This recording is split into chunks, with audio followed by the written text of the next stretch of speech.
제목으로 이재현 목사님 말씀 증거해 주시겠습니다.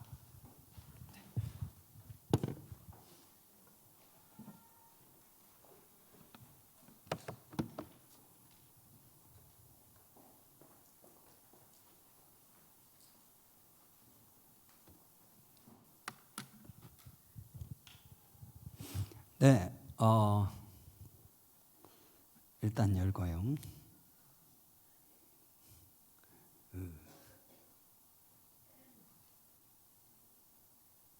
네. 지난 넷째 수련회에 이어가지고 강의 형식으로 여러분에게 하나님의 심리치료라는 제목으로 말씀을 전하도록 하겠습니다. 먼저 지난번처럼 영상을 하나 보시고 시작하겠습니다.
네, 뭐 눈에는 뭐만 보인다 이런 말이 있죠.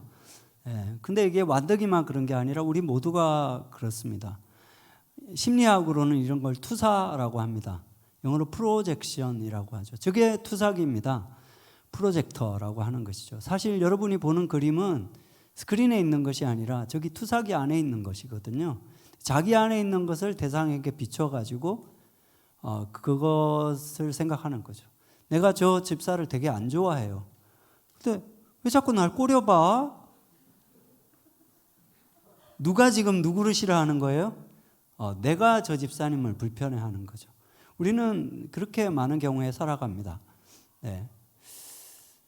그런데 그렇게 우리가 자기 안에 있는 것을 투사해가지고 자기 안에 있는 것과 상대방을 동일시하는 것은 사람에 대해서만 그런 것이 아니라 하나님에 대해서도 마찬가지라는 거죠. 아까 완덕이 얘기로 다시 한번 돌아가 봅시다. 완덕이가 밀레의 그림 속에서 뭘 보고 있죠?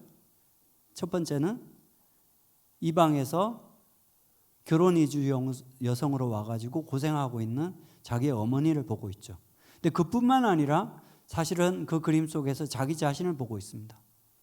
어린 시절부터 외국인 엄마 그리고 곱사등이 아버지 밑에서 자라면서 사람들의 무시와 멸시를 당하며 그래서 학교 가서도 누가 이렇게 쳐다보기만 해도 뭘 봐? 뭐야? 뭔가 공격당했다고 생각하며 그들이 나를 공격하기 전에 내가 선빵을 날려야 된다고 늘 생각하고 살았기 때문에 늘 싸움꾼의 기질을 가지고 있는 완덕이의 모습처럼 우리들은 세상을 살아가면서 우리가 만나는 사람들, 우리 목사님 옛날 아버지가 그랬던 것처럼 내가 뭘 잘못했다고 날 저렇게 쳐다보지? 목사님은 나만 미워해. 사실은 내 내면에 있는 대상을 바라보는 거죠. 하나님에 대해서도 마찬가지입니다. 우리가 어린 시절로부터 사랑받기보다는 학대당하고 무서운 아버지를 경험했다면 혹은 나에게 냉대하고 관심이 없는 부모님을 경험했다면 바로 그런 나의 내면에 왜곡된 감정을 투영해가지고 하나님도 자기도 모르게 그렇게 경험하고 있는 거예요. 머리로는 하나님은 좋으신 분이라고 들어서 알아요. 그러나 나의 무의식적인 감정이 하나님에 대해서 하나님은 내 기도를 듣지 않으실 거야. 내가 지금 얼마나 경제적으로 어려운데 하나님은 무관심할 거야. 하나님은 무서운 하나님이야. 나를 징계하려고 하실 거야. 라고 하는 것 같은 그런 왜곡된 감정 속에서 하나님을 만나지 못하고 살아갑니다. 우리가 성경의 인물들 속에서 우리와 똑같이 왜곡된 감정을 가지고 하나님 앞에 투사하고 하나님을 멀리하려 했지만 그런 왜곡된 우리의 마음을 품어주시고 변화시키시고 치유하시고 또한 하나님을 닮은 형상으로 만들어 가신 이야기들이 성경의 구약부터 신약에 이어서 계속해서 기록되어 있습니다. 첫 번째 우리가 살펴볼 인물은 아까 우리가 찬양 속에 우리가 아까 했던 찬양의 제목이 베드로의 고백이라는 거 알고 계세요? 네, 베드로의 이야기부터 해보겠습니다. 여러분, 베드로가 처음 예수님을 만났을 때 예수님께서 오른편에 그물을 던지라 했을 때 놀랄 만큼 많은 고기가 잡힌 것을 경험케 하셨죠. 그때 베드로가 어떻게 예수님께 반응을 했는지를 한번 기억해 보십시오. 베드로는 무서워서 엎드리면서 주여 나를 떠나소서 나는 죄인이로소이다 이렇게 고백했습니다. 물론 이것은 예수님의 하나님 되심을 경외하는 모습이라고 긍정적으로 해석할 수도 있습니다. 그런 면도 있습니다. 그러나 또 한편으로는 어린 시절로부터 부모를 비롯한 권위자들과의 관계에서 그의 위축되어 있는 마음, 사랑받지 못한 마음, 낮은 자존감이 투영되어 나타났다고 할 수 있습니다. 뭔가 높은 사람들, 권위자들을 보면 다가가지 못하고 위축되어 있는 마음을 주여 나는 죄인입니다. 못난 자입니다. 나에게 멀리하세요. 라는 감정으로 그렇게 투영했던 것이죠. 어쩌면 여러분 가운데도 수련회 가운데 참여하지만 나는 거기에 주인공이 아닐 거야. 저 찬양 잘하는 집사님은 만나 주실지 모르겠지만 나는 하나님이 그냥 비켜갈 거야 라고 생각하고 계시는 줄도 모르겠습니다. 그것은 진정한 여러분의 하나님의 모습이 아니라 여러분의 감정을 하나님께 투영하는 모습인 것이죠. 그런데 예수님은 사실은 어떻게 하셨나요? 베드로를 가장 친밀하게 3년 동안 동행하시면서 그의 친구와 같은 대상이 되어주셨습니다. 심지어는 변화산에 올라가실 때도 특별히 베드로와 야고보와 요한만을 데리시고 세상 가운데는 어부로서 무시당하고 존중받지 못하던 자들이었지만 그럴수록 그들을 함께 데리고 산에 올라가셔서 그의 영광을 보여주셨죠. 뿐만 아니라 겟세마네 동산에서 홀로 힘들게 기도하실 때도 그들과 동행하기를 원하셨습니다. 여러분, 지난번 제 강의에서 좀 낯선 용어지만 자기 대상 얘기했던 거 혹시 기억하세요? 우리에게는 3가지 종류의 자기 대상이 필요하다고 했습니다. 첫 번째는 세상에 보기에는 별로 예쁘지 않고 좀 못생겼어도 엄마가 아유 우리 기영이 너무 예뻐요. 너무 사랑해요. 영호야, 엄마는 네가 있어서 힘이 나. 엄마는 너 때문에 살아. 알지? 라고 말해주는 그런 나의 존재 가치를 반영해주는 대상. 나는 약하고 세상 가운데 기도 잡고 무력하지만 나의 든든한 벽이 되어주시며 나의 힘이 되어주시는 그런 부모와 같은 대상.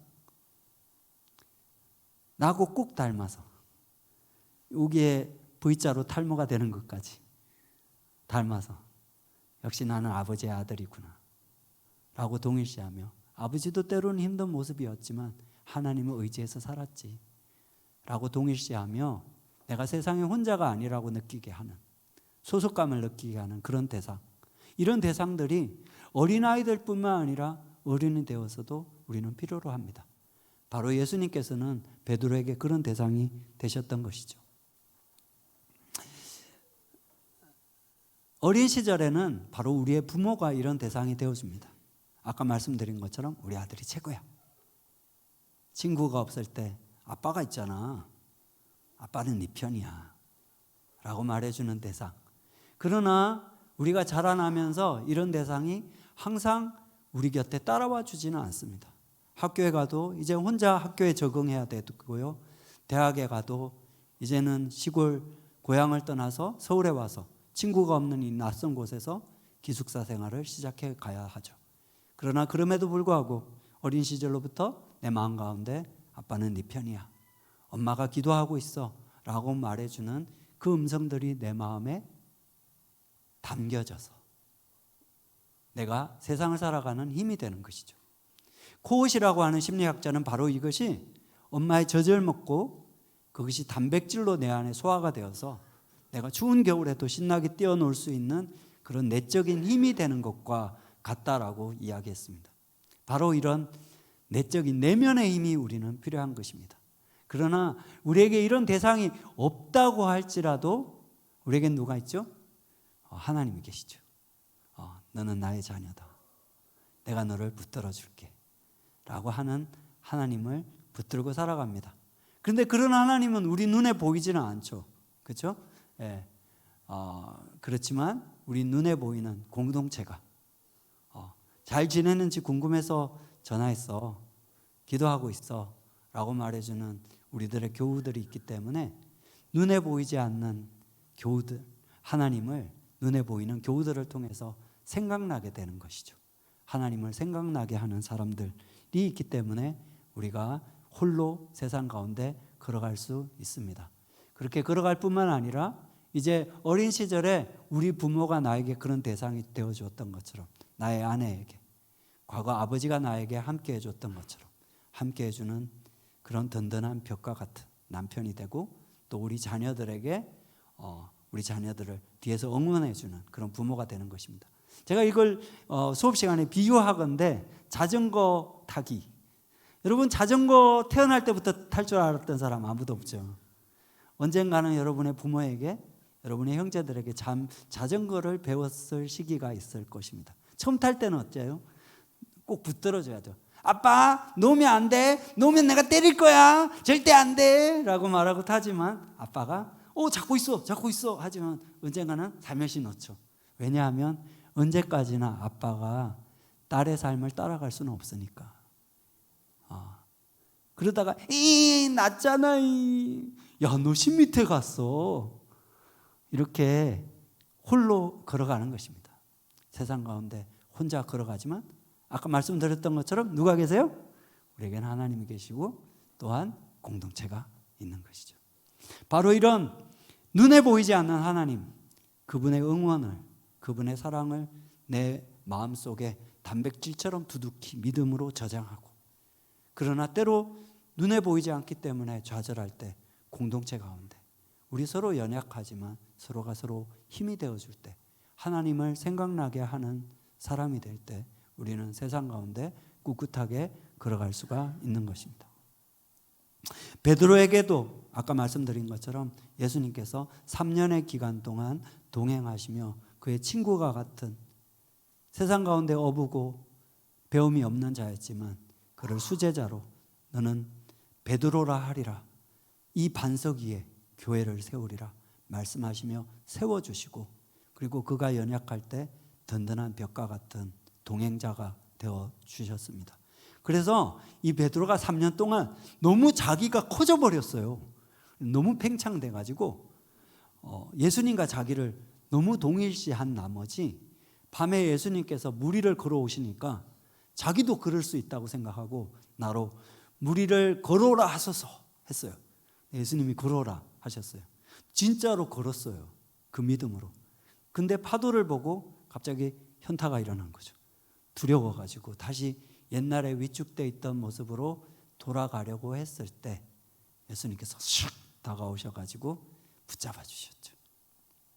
마치 우리가 어린아이 때 걸음마를 배우잖아요. 혼자 걷는 법을 가르치는 엄마처럼 걸어라 도전하셨지만 넘어질 것 같을 때 얼른 가서 잡아주는 부모와 같이 우리 예수님께서 베드로를 양육하셨던 것이죠. 이것은 일종의 예행 연습 같은 것이었습니다. 진짜로 실전은 예수님께서 마지막 날 대제사장들과 그의 부하들에게 붙잡히셨을 때였습니다. 그 전날 밤에 베드로는 내가 주님과 함께 감옥에도 가고 죽기도 할 수 있습니다 라고 그렇게 자기가 그런 사람이라고 믿었어요. 근데 실제로 그런 상황이 부닥쳤을 때 대학교 선교단체 때는 하나님을 위해서 내 삶을 드리겠습니다 찬양하면서 내가 세상을 휘어잡는 것처럼 그렇게 충만했었는데 현실 가운데 취직을 하고 결혼을 하고 살다 보니 주님을 부인하고 예수 믿는 사람으로서 당당하지 못한 삶을 살았습니다. 그런데 그런 베드로를 갈릴리 바닷가에서 예수님이 다시 만나 주셨죠. 뭐라고 물으셨나요? 요한의 아들 시몬아, 네가 나를 사랑하느냐? 몰라서 물으신 게 아니라 부끄러웠지만 이제는 예수님을 부인한 자신의 모습밖에 보이지 않았지만 그날 밤에 대제사장의 집으로 따라왔던 것도 주님을 사랑해서라는 것을, 지금도 내 모습은 부끄럽지만 주님이 나타나시니까 이렇게 좋은데 내 마음 가운데 내가 정말 주님을 사랑하는구나 이렇게 확인이 되는데 그 마음을 들여다보시고 네가 나를 사랑하지 않느냐? 네가 나를 사랑하듯 나도 너를 사랑한다. 네가 연약할수록, 네가 세상 가운데 그렇게 넘어진 자일수록, 할 수 없는 자일수록 너를 사랑하는 자다 확인시켜 주신 것은 바로 아까 물에 빠져가는 베드로의 손을 붙잡아 주신 것처럼 우리를 다시 격려해서 일으키신 것과 같습니다. 여러분, 다가오는 수련의 시간이 바로 여러분에게 여러분의 지친 손을 이렇게 주님께서 붙잡아 주심을 경험하는 시간 되기를 축원합니다. 이후에 베드로는 담대해졌어요. 왜냐하면 혼자지만 주님이, 나를 사랑하신 주님이 나와 함께 계심을 그 마음에 두둑하게 담을 수 있었기 때문이죠. 그는 대제사장과 바리새인들 앞에 섰을 때도 당당히 이렇게 말할 수 있었습니다. 하나님 앞에서 그는 혼자 있지 않았습니다. 하나님 앞에 있었습니다. 눈에 보이는 대제사장보다 그의 앞에서 계신 하나님을 바라봤기 때문에 그는 그 과거에 치졸하고 겁쟁이 있던 베드로가 아니라 그 많은 사람들 앞에서도 당당하게 서서 예수님을 전할 수 있는 그런 베드로가 되었던 것입니다. 하나님 앞에서 너희 말을 듣는 것이 하나님의 말씀을 듣는 것보다 옳은가 생각해봐라. 코람데오로 살았던 것이죠. 주님 앞에서 말입니다. 두 번째 인물은 모세입니다. 여러분, 모세의 성장기를 아시죠? 모세는 오늘날로 말하면 일종의 입양아와 같습니다. 그 부모가 기를 수가 없어서 갈대상자에 담아서 나일 강가에 떠보냈죠. 그랬는데 그런 모세를 이집트의 공주가 강가에서 건져 올려가지고 키웠습니다. 여러분, 디즈니 애니메이션 영화를 보면 이렇게 자란 이 모세가 대단히 활달하고 막 말을 타고 막 장난기 있고 막 그런 외향적인 모습으로 그려지지만 실제로 모세가 그렇게 자랐을 가능성은 거의 없습니다. 왜냐하면 그의 성장 환경은 너무나 역기능적이기 때문이었습니다. 여러분, 이 공주가 몇 살쯤 되었을까요? 제가 상상컨대 사춘기 소녀? 너무 예뻐가지고 제가 한번 지하철을 탔는데 어떤 여자아이가 하얀 이렇게 뭐 솜털 같은 걸 이렇게 안고 이렇게 분유를 조금씩 먹이고 있더라고요. 그게 뭔가 봤더니 토끼예요, 토끼. 아이고, 그걸 이쁘다고 그렇게 기르고 있는 거예요. 그렇지만 저는 토끼가 불쌍해졌습니다. 얘가 언제까지나 이 토끼를 책임지고 지네 집에서 풀을 먹이면서 기를 수 있을까? 아마도 모세의 성장기가 그러지 않았을까요? 이 사춘기 소녀 공주가 언제까지 책임감을 가지고 이 모세를, 이 히브리 노예의 아이를 기르었을까요? 저는 곧 잊어버렸을 거라고 생각합니다. 10중 8구 실제로 모세의 양육은 그 하녀들의 손에 맡겨졌을 것입니다. 왜 우리가 이 히브리 노예 애를 길러야 하지? 짜증나. 안 그래도 이래야 될 거 너무 많은데. 아주 어린 시절에 그의 친어머니인 유모 요게벳의 젖을 먹었을 짧은 시기를 제외하고는 모세의 성장기는 너무나 우울했을 것입니다. 제대로 돌봄받지 못하고 심지어는 자라나면서 그 왕궁의 이집트 남자들에게 뭐야 얘? 왜 노예가 여기 있어? 라고 하는 차가운 시선을 받으면서 그런 무시당하고 멸시당함에 분노를 품고 자라기 때문에 그의 안에 있는 그런 분노와 폭력성이 투사되어서 아마 자기 동료인 이스라엘 백성들을 학대하는 애굽 관리를 쳐 죽였던 것이 아닌가 생각됩니다. 실제로 우리 입양아들을 보면 이런 모습일 때가 많이 있습니다. 그러니까 이렇게 사랑받지 못하고 존중받지 못하던, 예를 들면 재미교포 입양아들, 이 주변인으로서 이런 상처가 있는데 한국에 꼭 한번 와요. 한국에 와가지고 뭔가 이제 자기가 노래를 잘한다든지 뭐 이렇게 영어를 잘한다든지 이렇게 해가지고 뭔가 이제 조금 주목을 받기 시작하면 뭔가 이렇게 인기 있는 구원자, 스타가 되려고 하는 것 같은 그런 심리적인 그 경향이 있는데 그것을 입양아 증후군이라고 합니다. 여러분 그 영화 아바타 아시죠? 제이크 설리가 원래는 어떤 사람이에요? 다리를 다쳐가지고 그야말로 막장 인생을 사는 그런 찌질이었는데 그가 아바타로 다시 태어나고 나서 나비족에게 가가지고는 그걸 보상하고 나비족의 구원자가 되려고 하잖아요. 이런 걸 구원자 콤플렉스라고 그럽니다. 사실은 자기의 상처 입은 자존감을 뭔가 여기서는 대단한 사람인 것처럼 해가지고 보상받으려고 하는 것이죠. 그런데 정작 실제는 어떻게 됐느냐 하면 이스라엘 동족들조차도 뭐야 너? 네가 뭔데? 미국에서 와가지고 여기서 짱 먹으려고 그러냐? 그런 것처럼 누가 너를 우리의 리더로 세웠느냐? 이런 차가운 거절을 당하면서 여러분 아시다시피 광야로 도망을 갑니다. 그래서 거기서 양을 치는 그 시대 가장 낮은 자의 삶을 40년 동안 살면서 I'm nothing, 나는 아무것도 아니다라고 하는 처절한 실패를 맛보게 되죠. 뭔가 청년기에 선교단체를 통해서 하나님을 만나고 나서 뭔가 하나님 안에서 내가 대단한 존재가 되고 나는 세계를 다니면서 열방 선교를 할 거야. 에게 현실을 보니까 지금 다니는 중소기업에서 이 코로나 시기에 또 불경기 시기에 버티고 살아야 되는데 I'm nothing, 나는 아무것도 아니구나. 어쩌면 이렇게 아무것도 아닌 존재로 낮은 자존감을 가진 모세의 모습이 어쩌면 여러분의 모습이 아닙니까? 주여 보낼 만한 자를 보내소서. 나는 본래 말을 못하는 자입니다. 그런데 그런 모세를 하나님은 어떻게 만나 주셨나요? 출애굽기 33장 11절을 보면 사람이 그 친구와 이야기함 같이 하나님께서 모세와 얼굴과 얼굴을 맞대고 말씀하셨다는 것입니다. 그렇게 낮아졌을수록 하나님께서 친구와 같이 마주하시면서 40년의 기간을 동행하셨습니다. 그가 얼굴을 맞이하셨기 때문에 하나님을 만나고 돌아온 모세의 얼굴을 사람들이 쳐다볼 수가 없었어요. 그 얼굴에서 광채가 나서 하나님이 그를 높여주신 거죠.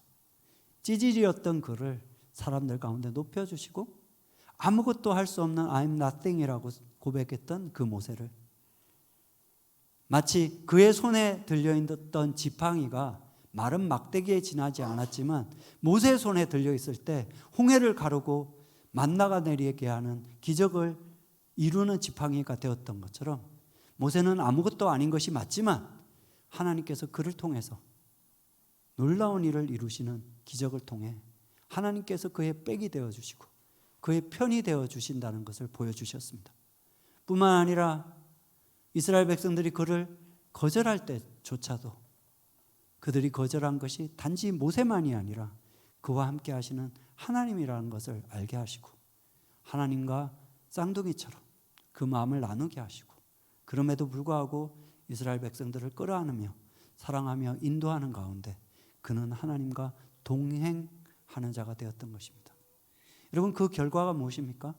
하나님이 세상은 아니라도 하나님이 그를 높여주시고 그의 손을 붙잡아 주셨을 때 그는 이스라엘 백성이 봤을 때 하나님과 같은 하나님의 형상이 되었던 것입니다. 민수기 12장 3절 말씀을 보면 이 사람 모세는 그 온유함이 지면의 모든 사람보다 더하였도다. 이러한 노년의 말년의 모세에 대한 평가는 젊은 시절 애굽 사람을 혈기방자해서 쳐 죽이던 그런 자기 감정 조절을 못하던 모세의 모습과 비해 봤을 때 하늘과 땅처럼 너무나 달라져 있습니다. 어떻게 이런 변화가 일어났을까요?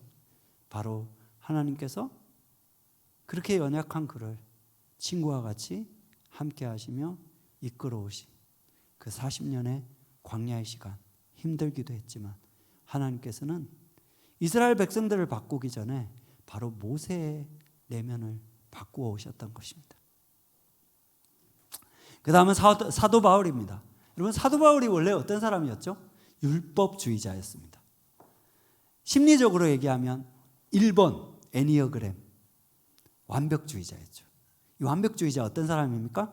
자기도 사실은 완벽하지 않은데 다른 사람들 앞에 완벽한 기준. 야, 뭐 그거 틀렸어? 똑바로 해? 그렇게 하는 사람들이 완벽주의자죠. 그런데 이 사울도 완벽하지 않았어요. 그의 안에는 그 자신이 주장하고 있는 율법대로 사실은 스스로도 살지 못하는 그런 죄 많은 자기의 모습이 있었죠. 근데 사람들 앞에 감추고 있었습니다. 그렇게 자기의 연약하거나 못난 모습을 감추는 사람들은 그것을 아까 말씀드린 것처럼 다른 사람들에게 투사해가지고 야, 너 알아? 너 그런 거지? 너 똑바로 해? 이렇게 다른 사람들을 지적하는 걸 통해서 자기는 마치 상대적으로 되게 완벽하고 이로운 것처럼 착각을 하면서 살아가는 사람들이 오늘날 이 교회 가운데도 사실은 많이 있습니다. 사울은 바울 이전의 사울은 바로 그런 사람이었다고 할 수 있죠. 그런데 그런 사울이 다메섹에 가서 또 그렇게 율법을 안 지키고 율법대로 살지 않는 그리스도인들을 박해하려고 했을 때 그 길에서 사울을 만나 주셨습니다. 예수님께서 사울에게 뭐라고 말씀하셨죠? 사울아, 사울아, 네가 어찌하여 나를 핍박하느냐. 바로 사울이 그렇게 공격했던 것은 사실은 그 율법대로 살지 못하는 자기 자신이었고 또한 예수님이었습니다. 그러나 예수님은 그런 그에게 핍박을 받으시고 공격을 받으시지만 그것을 공격하고 핍박하는 것으로 되갚는 것이 아니라 그를 위해서 자기를 내어주심으로 그가 아직 죄인 되었을 때 그가 핍박자일 때 그를 예정하사 이방에 당신의 이름을 전하는 그릇으로 예정하셨습니다. 이 은혜를 깨달은 바울이 나중에 그 감격 가운데 이렇게 고백하죠. 믿보다 모든 사람이 받을 만한 이 말이요 그리스도 예수께서 이 죄인을 구원하시려고 세상에 임하셨다 하였도다. 죄인 중에 내가 바로 진짜 죄인이다. 오라, 나는 공고한 사람이로다. 나는 율법대로 살지 못하고 내 안에 있는 죄가 죄 가운데로 나를 끌어오는도다. 그러나 그걸 알고 있으시면서 그런 죄를 위선적으로 다른 사람에게 투사해서 다른 사람을 지적하고 공격하는 그런 위선자인 걸 알고 계시면서도 주님께서는 그를 사랑하시고 그를 위해서 예정하셨죠. 그런 예수님의 사랑을 경험한 사도 바울은 나중에 이렇게 고백합니다. 이제는 그렇게 위선자로 죄인으로 살아가는 내가 아니고 내 안에 그리스도께서 사시는 것이라. 나를 사랑하사 자기 몸을 주신 그리스도를 위하여 이제 사는 것이라 고백했습니다. 그러나 이것은 바울이 없어진 것이 아닙니다. 과거에 핍박자이고 죄인이었던 사도 바울의 모습은 사라져 가지만 그의 안에는 바로 예수를 닮은 교회를 위해서 자기를 내어주는 그런 그리스도의 형상으로서의 속사람, 새 사람이 이제 그의 안에 형성되어 가고 있었던 것입니다. 그래서 초대교회 사람들이 사도 바울을 봤을 때 그가 꼭 잘생겨서가 아니라 그의 모습을 보면서 예수 그리스도를 볼 수 있었던 것입니다. 왜냐하면 그를 위하여, 죄인인 그를 위하여 자기 몸을 내어주신 그 그리스도가 교회를 위하여 자기 삶을 내어준 바울의 헌신을 통해서 교회 사람들이 볼 수 있었기 때문인 것이죠. 바로 이와 같이 사도 바울은 고백합니다. 내가 고난을 당하고 핍박을 당하는 것도 너희의 위로와 구원을 받게 하려는 것이고 우리가 위로를 받는 것도 너희가 위로를 받게 하려는 것이라. 자신이 받은 그리스도의 사랑으로 그의 교회와 성도들을 사랑함으로 바울을 통해서 그 성도들은 그리스도의 사랑을 경험할 수 있었기 때문입니다. 네 번째는 수가성 여인입니다. 수가성 여인은 저번에 제가 강의할 때도 얘기 드렸는데 이 수가성 여인을 실제로 여러분이 만났다고 생각하면 대단히 도도하고 방어적이고 공격적입니다. 당신 뭔데 나한테 말 거시는 거예요? 별꼴이네? 이런 느낌. 뭐 잘났어요? 두레박도 없으면서 물어준다 그래. 참 기가 막혀가지고 당신 뭐 우리 조상 야곱보다 잘났어요? 잘난 체하고 그래. 재수없네. 뭐 이런 느낌. 재수없는 느낌. 그런데 사실 그것은 다 뭡니까? 사실은 그녀 안에 있는 수치심, 외로움을 방어하기 위한 방어 기제였던 것이죠. 그런 여인의 껍데기가 아니라 그 내면을 알고 계신 예수님께서 이렇게 직면하시죠. 네 남편을 데려와라. 남편 없는데요? 네 말이 옳도다. 네가 남편이 5이나 있었지만 지금 있는 자는 네 진짜 남편이 아니니 네 말이 옳도다. 그녀가 다 드러났습니다. 사실은 정오의 시간에 물을 길러러 왔던 것도 사람들의 시선을 피해서 왔던 것인데, 그러나 그렇게 사람들의 시선을 피해서 혼자 나홀로 산다, 개인주의자로 살아가지만 그녀 안에는 너무나 많은 외로움과 누군가 나를 이해해 줬으면, 누군가 나에게 다가와 줬으면 하는 연약한 여인의 모습이 있었습니다. 그런데 현실 가운데 그런 여인을 관심 있게 바라보는 사람은 한 종류의 사람밖에 없었던 것이죠. 그를 은큼하게 아래 위로 훑어보는 남자들. 근데 그런 남자들의 시선이 뭘 의미하는지 알았지만 때로는 너무 외로워서 거절할 수가 없었던 거예요.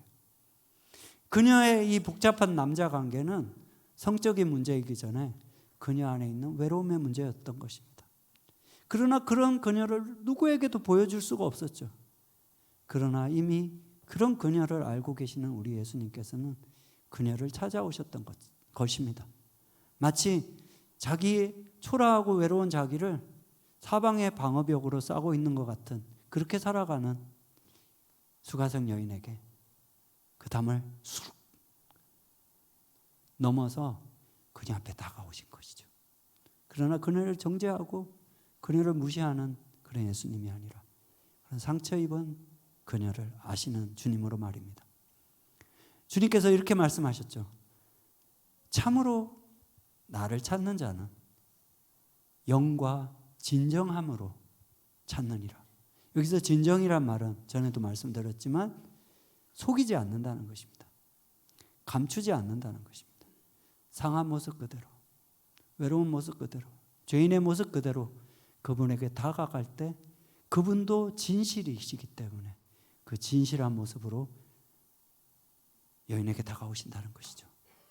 여러분, 이번 수련회가 여러분에게 이런 신령과 진정으로 상하고 통회하는 모습 그대로, 여러분의 세상을 살아가며 수가성 여인처럼 상처 입은 모습 그대로 나아오시는 그런 시간 되시기를 바랍니다. 마지막으로 야곱입니다. 여러분, 야곱은 어떤 사람이었죠? 아버지 이삭의 편애로 상처받은 아들이었습니다. 이삭은 사냥을 더 잘하고 남자다운 상남자인 에서를 더 좋아했죠. 이삭이 에서를 편애했던 이유는 대충 한 2가지 정도로 추정해 볼 수 있습니다. 첫 번째는 에서가 그 시대의 엄친아였기 때문입니다. 엄친아 뭔지 아시죠? 엄마 친구 아들. 오늘날의 엄친아들은 어떤 애들이에요? 공부 잘하는 애들, 1등급. 예. 공부 잘해가지고 스카이 가가지고 검판사 되는 애들, 아니면 의사 되는 애들, 이런 게 엄친아지만 그 시대에는 전쟁의 시대였기 때문에 활 잘 쏘고 활달하고 용감하고 이런 남자애들이 이제 장래가 촉망되는 아들이었던 것이죠. 그러니까 이런 아들을 좋아했던 것이고, 또 하나는 이삭이 내향적인 사람이잖아요. 오히려 이삭과 닮은 아들은 야곱이었습니다. 그러나 그 반대되는 유형인 에서를 좋아하는 걸 통해서 자기에게 없는 것을 체험받고 싶었던 것이죠. 여러분들도 마찬가지입니다. 여러분 자녀들이 여러분이 못했던 것, 여러분이 살지 못했던 삶을 사는 걸 통해 가지고 뭔가 대리 보상받고 싶어하는 거죠. 내가 저기 그 애굽에 갔는데 막 이만한 코뿔소가 나타나더라고. 처음에는 막 겁먹었는데 내가 용기를 내가지고 싹 던져. 이야, 우리 아들 최고. 에서가 잡아온 그 사냥감을 먹으면서 아들에게 그 얘기를 들으면서 뭔가 이렇게 대리만족을 얻었던 거죠. 그러는 사이에 옆에 있던 야곱은 늘 소외감을 느꼈습니다. 마음이 헛헛했죠. 왜냐하면 그에게도 나를 자랑스러워하고 나에게 든든한 백이 되어주는 그런 아버지가 필요했는데 그런 아버지가 형에게는 있지만 자기에게는 없는 것 같았거든요. 물론 엄마가 있었습니다. 엄마하고 그렇기 때문에 보상적으로 엄마에게 더 붙여주면서 요리도 배우고 그렇게 했던 것이지만 오늘날도 마찬가지인데 엄마가 채워줄 수 있는 부분이 있지만 또한 아버지가 채워줄 수 있는 부분은 따로 있는 것이거든요. 우리 아들 멋있어 이렇게 엄마가 얘기해 주는 것도 너무 좋지만 아들 화이팅 말해주는 아빠가 있을 때 그 부분이 있는 것이거든요. 또 그리고 아들 아빠가 뒤에 있으니까 겁먹지 말고 용감하게 아빠가 뒷감당한다 라고 말해주는 그 아빠가 있을 때 채워주는 부분이 있는데 이 야곱은 그게 없었던 것이죠. 그래서 헛헛하고 이 빈 자리를 채우기 위해서 열심히 살았습니다. 세상에 나가서 야근해가면서 양치고요. 또 밤낮 없이 열심히 해가지고 자기 집안을 세우려고 했습니다. 심지어는 신풍나무를 가지고 양들이 물을 마시러 오는 물가에 세워가지고 꼼수를 부리는 거죠. 술을 써서라도 내 재산을 증식시키려고 머리를 굴렸던 야곱. 근데 자기 힘으로 안 되잖아요. 그러니까 교회도 다녀요. 왜 그러냐면 안 될 때는 하나님께 기도해가지고 뭔가 이렇게 득점 보려고 성공을 위해서 하나님을 좀 이용하는 것 같이 살았던 거죠. 하나님, 내 사는 삶의 길에서 내 커리어에서 하나님이 내 먹을 거 주고 입을 옷 주고 내가 무사히 아버지 집에 돌아가게 해주시면 내가 11조 드릴게요. 그리고 내가 교회 열심히 다닐게요. 진짜 아버지라기보다는 친밀한 아버지라기보다는 일종의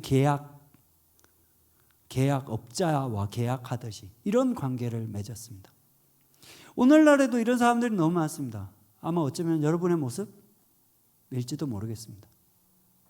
뭔가 어린 시절부터 원가정에서 또 삶의 현실 가운데 채워지지 못한 항상 장자가 아니라 소외받는 차자와 같은 내 인생이 채워지지 못한 것을 내가 악착같이 살아가지고 성공해서 코인을 투자를 잘해가지고 부동산을 투자를 잘해가지고 보상받으려고 하고 심지어는 기도조차도 하나님에 대한 신앙조차도 그렇게 하나님을 이용해서 내 삶을 채워가려고 하는 방식으로 신앙생활을 하는 그런 기독교인들이 이 시대에도 너무나 많습니다.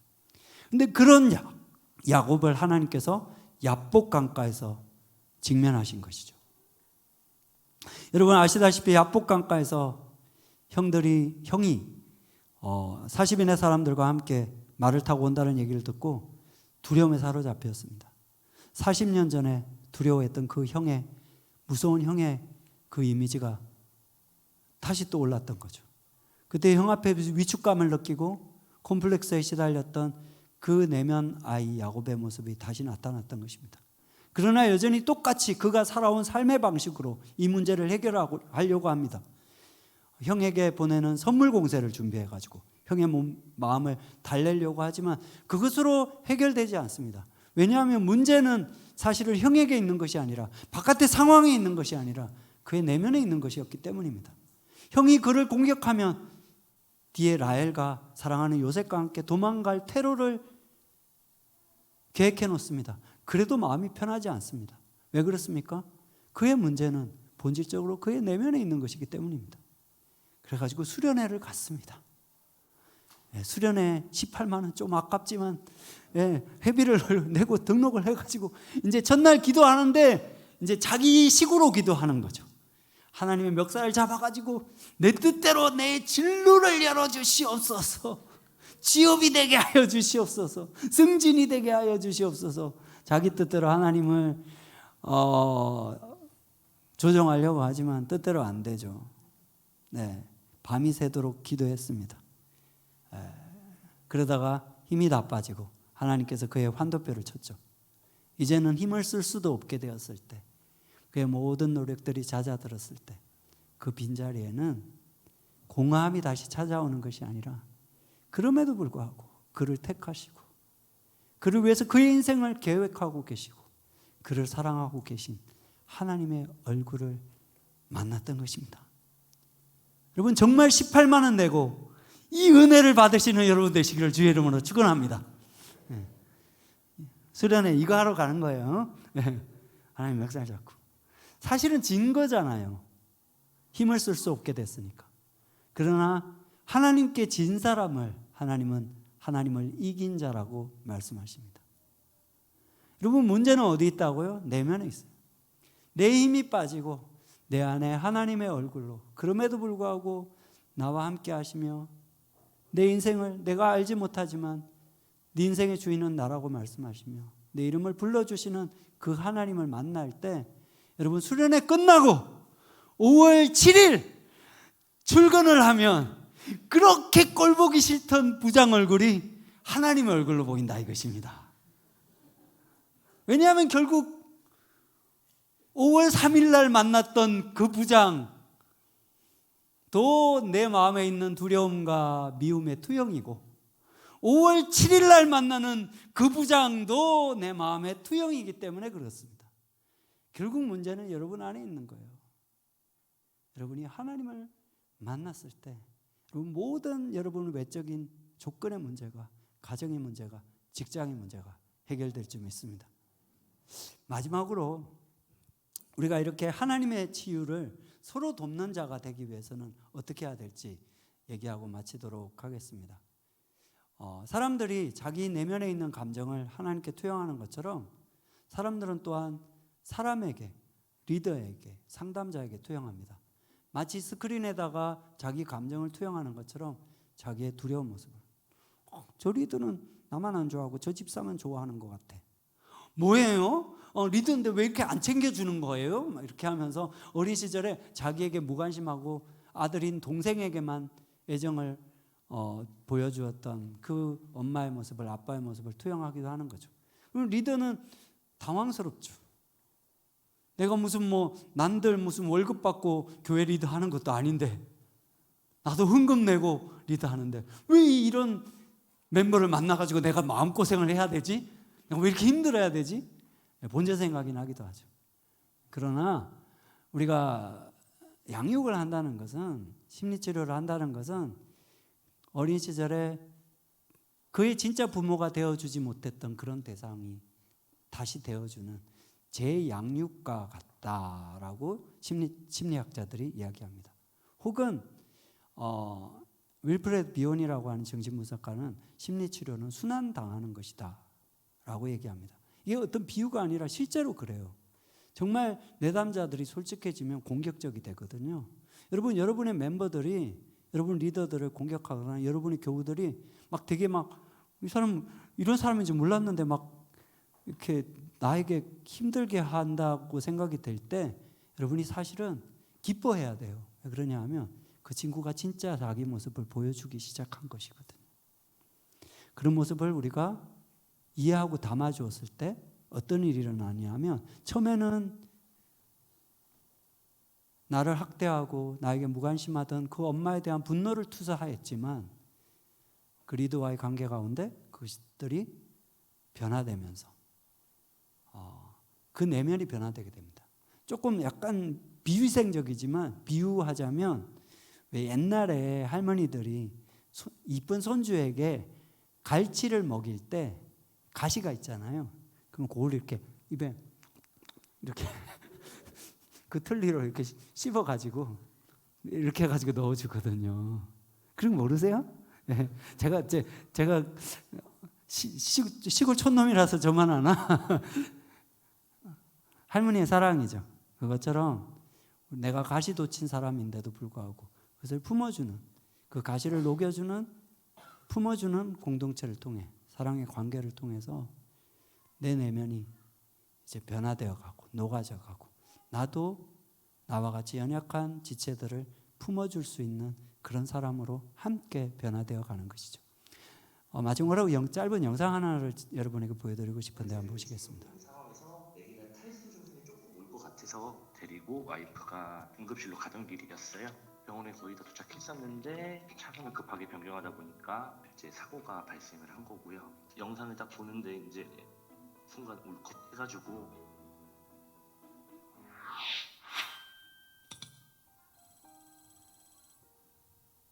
사고 처리는 보험 접수하겠다고 말씀드리고 전화번호 받고 정리를 하고 병원으로 넘어가라고 얘기를 했던 상황이고요. 차에서 내렸는데 이제 그런 말이 잘 생각이 안 났나 봐요. 그냥 아이 상태 정도로 얘기를 하고 있는데 바로 이제 안아주신 거죠. 이제 손 잡고 이제 많이 떨고 있으니까.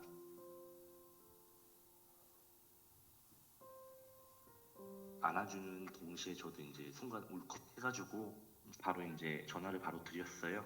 미처 다 끝까지 보지도 못하시고 일단 보지도 못하고 일단 바로 전화를 드렸는데 사고 났던 사람 남편입니다라고 얘기를 하는 순간 상대방 차주분이 아기랑 애기 엄마는 어때요? 라고 딱 바로 물어보시더라고요. 거기서 이제 또 한 번 더 이제 2차로 울컥했죠.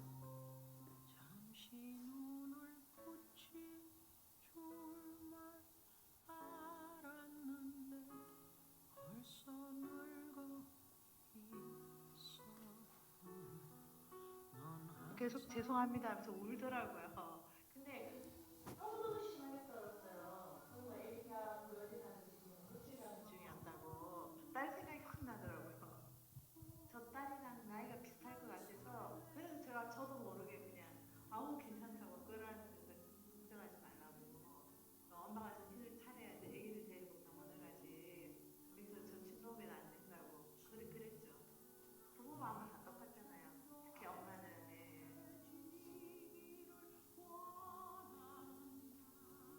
그때는 뭐 회사 생각이 뭐 이런 게 없었어요. 그냥 빨리 이 엄마를 달래서 빨리 여기 병원을 가야 되겠다는 그 생각밖에는 한 게 없죠. 네. 사실 누가 상처 입었어요? 이게 내가 어떻게 마련한 차인데, 남편이 사줘가지고 처음으로 마련한 내 소나타, 이제 할부 끝나는데 어떻게 속상해. 내가 받은 상처에 집중하면 충분히 그럴 수 있습니다. 그러나 내가 피해자이지만 나도 이런 시절이 있었잖아요.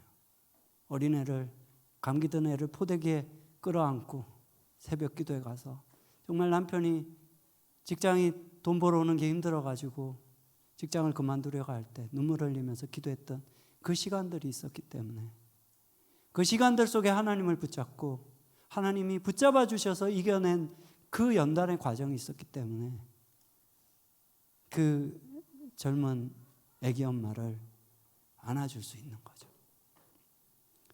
그 애기 엄마를 안아주고, 사실은 그 여자가 내 차를 긁었지만 그게 아니라 딸처럼, 젊은 시절의 나처럼 안으면서 힘이 돼줄 수 있었던 거죠.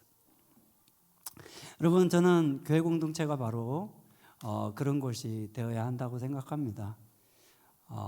상처 입은 치유자, 우리도 연약한 자고, 우리가 연약할 때 주님께서 우리를 사랑해 주셨던 것처럼